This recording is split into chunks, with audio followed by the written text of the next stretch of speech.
ராசிக்கு 2ஆம் இடத்துல ஆரம்பத்திலேயே பார்த்தீங்கன்னா சூரியன், புதன், செவ்வாய், சுக்கிரன் மிகச் சிறப்பானது யோகம். அரசு வேலைக்கு வாய்ப்பு உண்டு. அரசு வேலைக்காக காத்துட்டு இருக்கிறவங்களுக்குலாம் அரசு வேலை வாய்ப்பு அப்படிங்கிறது கண்டிப்பாக கிடைக்கும். 2ஆம் இடத்துல செவ்வாய் சஞ்சரிக்கிறதுனால பார்த்தீங்கன்னா பூமி, மனை, வீடு, விவசாய நிலங்கள் வாங்கக்கூடிய அமைப்பு உண்டாகும். இருந்து வந்த கடன் தொல்லைகள் அறவே விலகும். திருமண பேச்சு கைகூடும். 8ஆம் இடத்துல குரு வக்ரகதியில் இருக்கார், மிகச்சிறப்பு. கணவன் மனைவிக்குள்ள அந்யோன்யங்கள் ஏற்படும், கருத்து வேறுபாடுகள் விலகும். பிரிந்த தம்பதிகள் ஒன்று சேரலாம், ஒன்று கூடலாம். முழுமையாக உங்களுடைய சொந்த ஜாதகத்தை 9 கிரகங்களையும் ஆராய்ந்து பார்த்து கொண்டு தெரிஞ்சுருந்தீங்கன்னா அதில் ஏதாவது பரிகாரங்கள் இருந்தாலும் அதை பண்ணிட்டு அதிலிருந்து அன்றோடு வெளியில் வந்துட்டோம்னால் வாழ்நாள் முழுவதும் இந்த 9 கிரகங்களும் நமக்கு எப்போவுமே இடையூறுகள் செய்யாது, நமக்கு சாதகமாக இருக்கும். இதுதான் மெயின் பாயிண்ட். ஹரஹர நம பார்வதி பதஜே, ஹரஹர மகாதேவ. தென்னாடுடைய சிவனே போற்றி, எந்நாட்டவர்க்கும் இறைவா போற்றி. உலகலாம் உணர்ந்து ஓதற்கரியவன், நிலவுலாவிய நீர்மலி வேணியன், அழகில் ஜோதியன் அம்பலத்தாடுவான், மலர் சிலம்படி வாழ்த்தி வணங்குவான். எல்லாம் வல்ல உமையொருபாகன் பார்வதி பரமேஸ்வரனுடைய பெருங்கருணையினாலே, லக்ஷ்மி நாராயண பெருமானுடைய பெருங்கருணையினாலும் நமது பூலோகத்திலே அன்றாட வாழ்க்கையிலே பல ஜீவராசிகள் இறைவனால் படைக்கப்பட்டு அன்றாட வாழ்விலே பல கஷ்டங்களும் பல சந்தோஷங்களும் பல துன்பங்களும் பல நன்மைகளும் பல தீமைகளையும் அனுபவித்து கொண்டு வருகிறோம். அந்த வகையில் ஒவ்வொரு தினங்களும் ஒவ்வொரு சூரிய உதயமுமே நமக்கு பார்த்தோம்னா ஒரு புதிதாகத்தான் இருக்கும் அன்றைய விடிவு. இப்போ அன்றைய விடிவு தினம் நமக்கு நன்மையை தருமா அப்படின்னு ஆவலோடு இரவு படுக்கும்போது கஷ்டமாவது படுக்கிறோம். இன்றைய விடியல் பொழுது நமக்கு நன்னா இருக்கணும் அப்படின்னு பகவானை பிரார்த்தனை பண்ணிட்டு தான் அன்றைக்கு தினத்தை எல்லாருமே துவங்குறோம். உங்களோட கலந்துக்கு வந்திருக்கிறது யாரு நான் அப்படின்னு பார்த்தீங்கன்னா, எங்களுடைய டிவோட்டினேஷன் தமிழ் தொலைக்காட்சி நேயர்களுக்காக டிவோட்டினேஷன் தமிழ் தொலைக்காட்சியின் வாயிலாக உங்களுடைய ஜோதிட ஆச்சாரியர், ஜோதிட குரு சிவஸ்ரீ டி சரவணமாணிக்க சிவாச்சாரியர், முதல்வர் காஞ்சி காமகோடி பீடம் வேதசிவ ஆகம குருகுலம், சங்கரமடம், காஞ்சிபுரம். அலைபேசி 9865098370 9865098370. அடியனுடைய பணிவான வணக்கத்தை முதல்ல தெரிவிச்சுக்கிறேன். நாம் பார்க்கறது அப்படிங்கிறது பல பதிவுகள் நம்மளுடைய தொலைக்காட்சியின் டிவோட்டினேஷன் வாயிலாக நாம் பார்க்குறோம். ஜோதிட ரீதியாக சரி, ஆன்மீக ரீதியாக சரி. அப்படி பார்க்கும் பொழுது நான் சொன்ன மாதிரி ஒவ்வொரு பொழுதும் நமக்கு நன்மையை தருமா அப்படிங்கிற ஆவலோடு எதிர்பார்த்து கொண்டிருக்கிற வகையில் இப்போ பார்க்குற பதிவு அப்படின்னு பார்த்தோம்னா, வருகின்ற 2026 இந்த 2026வது வருடம் இந்த புத்தாண்டு. ஏன்னா நம்மளாம் தமிழர்களாக இருந்தாலும் முக்கால்வாசி எல்லாருமே கடைபிடிக்கிறது இங்கிலீஷ் வருஷம் தான் போடுறோம். அலுவல் ரீதியாகவும் சரி, பர்த்டே கொண்டாடுறதுனாலும் சரி, சில பேர் நட்சத்திர பிரகாரம் கொண்டாடுறோம், சில பேர் பார்த்தோம்னா இங்கிலீஷ் டேட் தான். பெரும்பான்மை அப்படின்னு எடுத்துட்டால் ஆங்கில தேதி.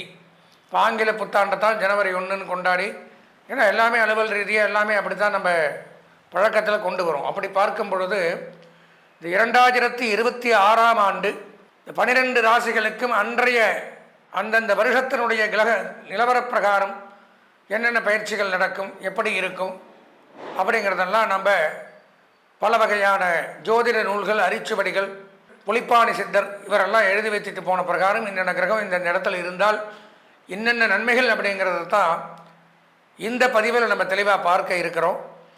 பொதுவாக பார்த்தோம்னா இந்த 2026 புத்தாண்டு பலன்கள் அப்படிங்கிற தலைப்பில் தான் இந்த நிகழ்ச்சி நடைபெறும். இதில் மேஷம், ரிஷபம், மிதுனம், கடகம், சிம்மம், கன்னி, துலாம், விருச்சிகம், தனுசு, மகரம், கும்பம், மீனம் ஆகிய ராசிகளுக்கு எப்படி இருக்க போகிறது அப்படிங்கிறத வாங்க தெளிவாக உள்ளே போய் 12 ராசிக்கு நம்ம விரிவாக பார்ப்போம். அன்பார்ந்த எங்களுடைய விசாகம், அனுஷம், கேட்டை ஆகிய நட்சத்திரத்தில் பிறந்த விருச்சிக ராசி நேயர்களுக்கு 2026ஆம் ஆண்டு மங்களகரமான, சொல்லப்போனால் மங்களகரமான 2026ஆம் ஆண்டு. இன்னும் பலவிதமான நன்மைகளை தரக்கூடிய ஆண்டு. கடந்த வருஷம்லாம் பாவம் பலவிதமான துன்பங்களையும் துயரங்களையும் மக்கள் வேதனைப்பட்டு கொண்டிருந்தார்கள். 2026 ஏதாவது நமக்கு விடிவு காலம் கிடைக்குமா, வேலையில் மாற்றம் வருமா, திருமணம் நடக்குமா, கடன் தீருமா, நோய் நிவர்த்தி ஆகுமா, குழந்தை பிறக்குமா, இப்படியெல்லாம் பலவிதமான கேள்விகளோடு இருக்கக்கூடிய விருச்சிகராசிரியர்களே, செவ்வாயினுடைய ஆதிபத்தியத்தில் வரைங்க மிகச் சிறப்பானவர்கள். இயற்கையாகவே வீடு, மனை, வாகனம் வசதிகள் கொண்டவர்கள். இல்லைன்னா வாழ்நாளில் ஒரு முறை 2-3 முறை வீடுகளை கட்டக்கூடிய அமைப்பு, வாங்கக்கூடிய அமைப்பு விவசாயிகளாக இருக்கலாம், கால்நடை பராமரிப்பு துறையில் இருக்கலாம். இந்த மாதிரி அமைப்புகளை கொண்டவர்கள் தான் மேஷம் விருச்சிகம் ராசினியர்கள். அப்பேற்பட்ட தங்களுக்கு 2026ஆம் ஆண்டு எப்படி இருக்குது அப்படிங்கிறத தான் பார்க்குறோம். மிக மிக சிறப்பு. ராசிக்கு 2ஆம் இடத்துல ஆரம்பத்திலேயே பார்த்தீங்கன்னா சூரியன், புதன், செவ்வாய், சுக்கிரன் மிகச் சிறப்பான யோகம். அரசு வேலைக்கு வாய்ப்பு உண்டு. அரசு வேலைக்காக காத்துட்டு இருக்கிறவங்களுக்கெல்லாம் அரசு வேலை வாய்ப்பு அப்படிங்கிறது கண்டிப்பாக கிடைக்கும். என்னோடய ஜாதகம் பார்க்க வருவாங்க நிறைய பேர்.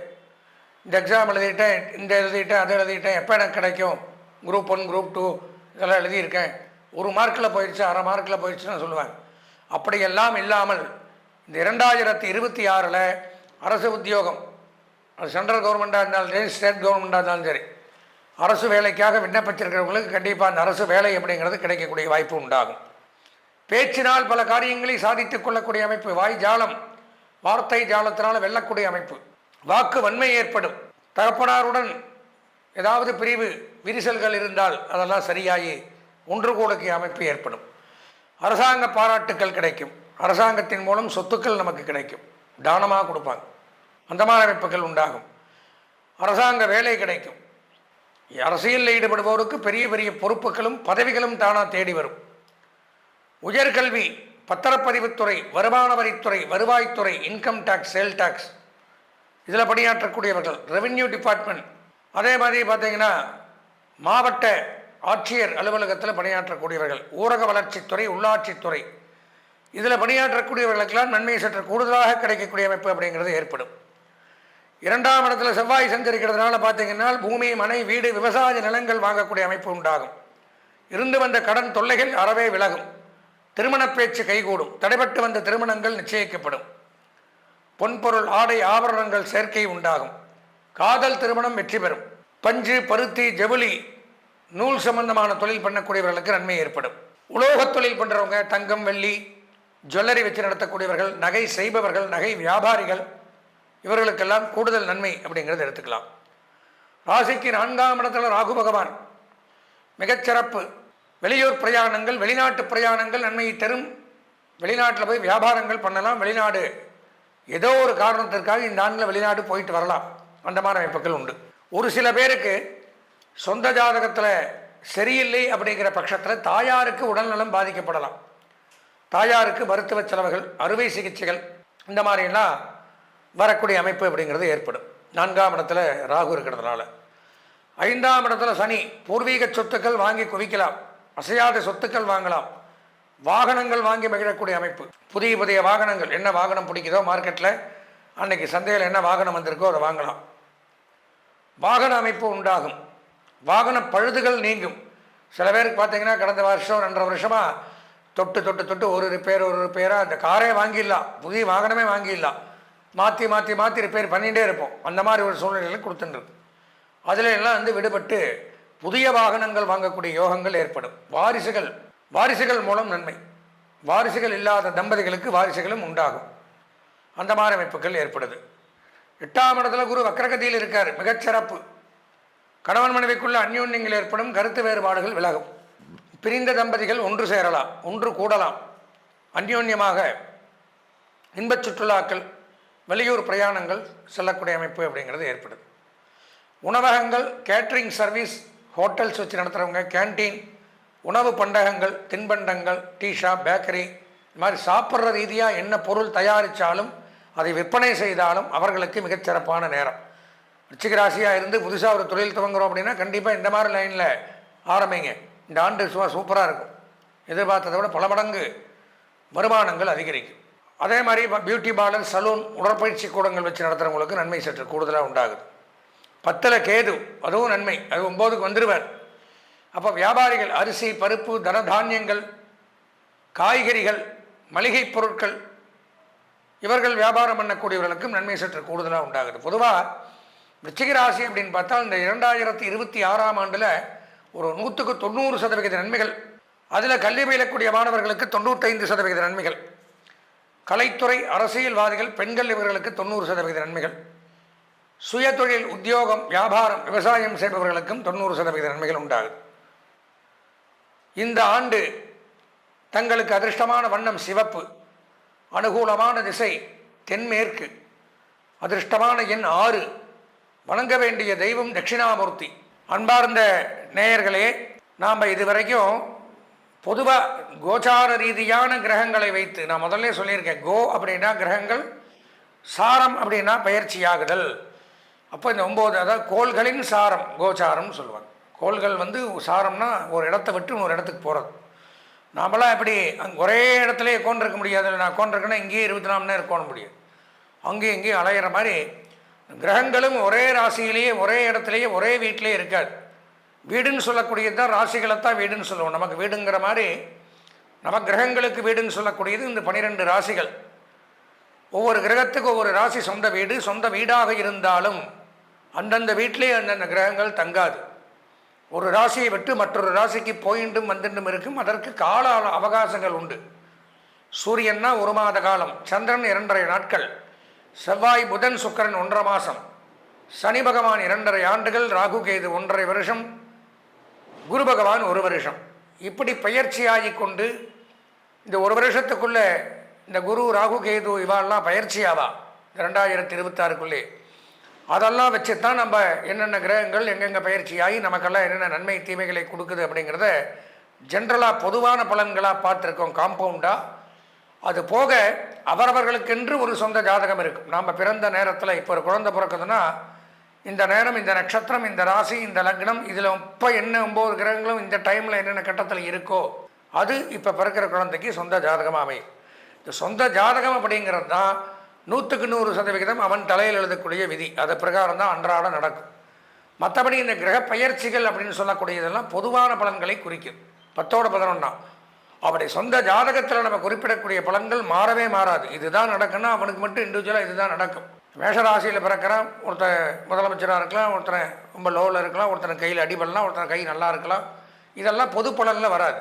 இண்டிவிஜுவலாக தனியாக எனக்குன்னு நான் பார்க்கும் பொழுது எனக்கு இந்த நேரத்தில் இந்த கஷ்டங்கள் தான் வரும், இதைத்தான் நான் அனுபவிப்பேன் அப்படிங்கிறத தெரிஞ்சுக்கணும். அதுக்கு சொந்த ஜாதகம்.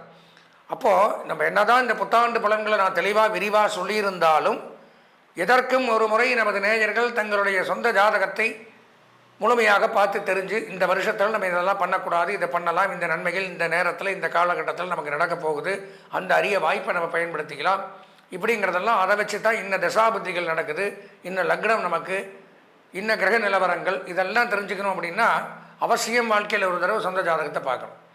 அதுக்கு நீங்கள் பண்ண வேண்டியது என்னென்னா, ஸ்க்ராலிங்கில் என்னுடைய நம்பரான 9865 98370 இந்த நம்பர் என்னுடைய நம்பர். இது வரும். இதற்கு உங்களுடைய ஜாதகத்தை அனுப்பிச்சி வச்சு முழுமையாக உங்களுடைய சொந்த ஜாதகத்தை 9 கிரகங்களையும் ஆராய்ந்து பார்த்து கொண்டு தெரிஞ்சுருந்தீங்கன்னா அதில் ஏதாவது பரிகாரங்கள் இருந்தாலும் அதை பண்ணிட்டு அதிலிருந்து அன்றோடு வெளியில் வந்துட்டோம்னால் வாழ்நாள் முழுவதும் இந்த 9 கிரகங்களும் நமக்கு எப்போவுமே இடையூறுகள் செய்யாது, நமக்கு சாதகமாக இருக்கும். இதுதான் மெயின் பாயிண்ட்.